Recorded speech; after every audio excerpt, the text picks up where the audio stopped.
Ayun, maganda na naman. After almost 3 weeks, ayan, nakabalik din kami sa farm. Kaya lang saglit pa lang kami dyan, ayan, bigla na namang umulan.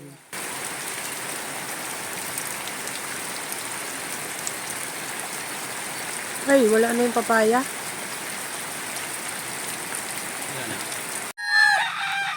Tumila na ang ulan, lumakas ang agos sa sapa.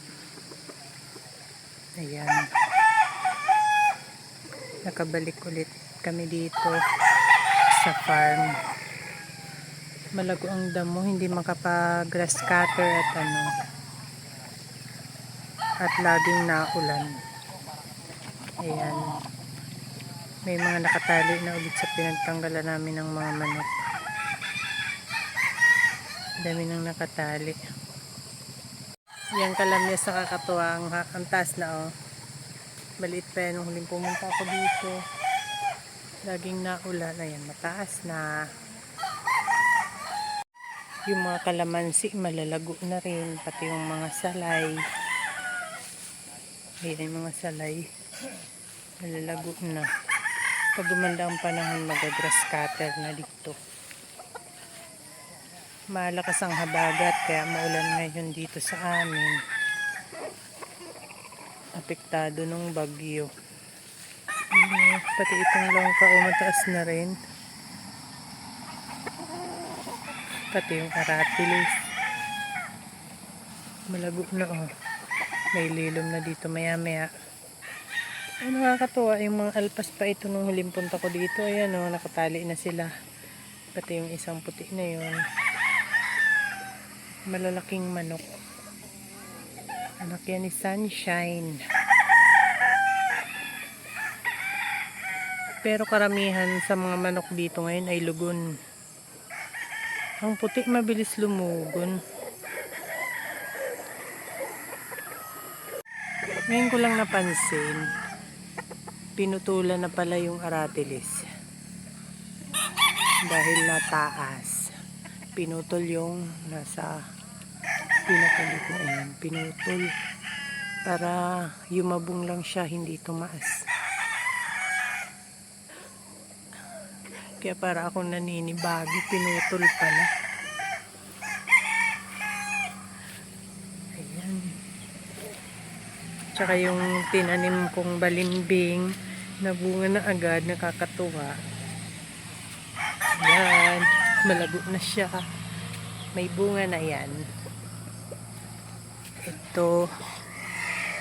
Unang bunga. Malalaki itong balimbing na to. Tapos ayan, may bulaklak. May bulaklak. Ayan pa. May bulaklak. Ayan, puro putik ang aking tsinelas. Dahil putik sa dinadaanan.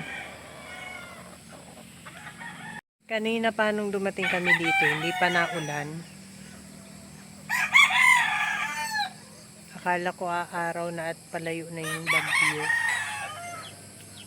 Ayun, bandang tanghali, umulan na ng umulan. Ngayong hapon na tumila. Kaya maputik dito sa farm.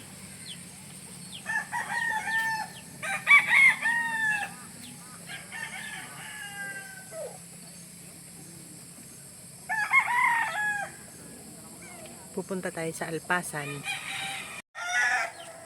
Parang puro babae na ang karamihan sa mga alpas. Kunti na lang ang mga lalaki. Ayan.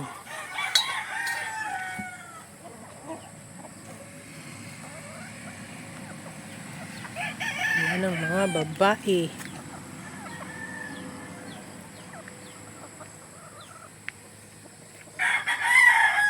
Ito yung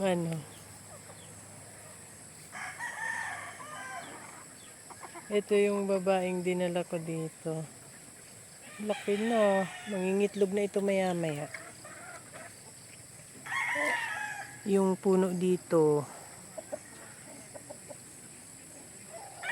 pinuti ang mga sanga dahil nataas na siya. Sobrang taas. hinahapunan ng mga manok, sobrang taas na. Ginawa tag-ulan ngayon, di masyadong mainit, pinutol na. Susupang agad ulit yan. Pati yung kubo sira na. Nabulok na ang bubong.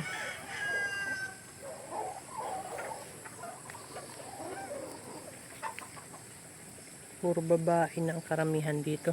Yung langka dinulak na din, natumba na. Ayun langka, yung papaya. Ayan, wala nang mga alpas, kakaunti. Puro babae. Dito ako natutuwa. Yung isang kapatid nito ay nabenta na.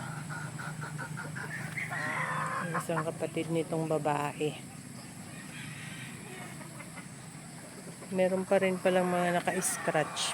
Nakatangkal. Naglalabanan na kasi wala na yatang matalian. Kaya itinatangkal na. Yung mga lalaki pa rin pala sa tangkal. Ayun, meron din mga nakahapon. May straight comb pa rin palang alpas dito. Madami na ulit kaming sisiw. Palalaki na lang yun para pag malaki-laki na ay aalpasan na rin ulit dito. Yan, malago na ulit ang mga ang mga tanim. Palibasa mo ulan. Pag tag-araw ulit yan, mga tuyo na naman yan. That's all guys. Thank you so much for watching.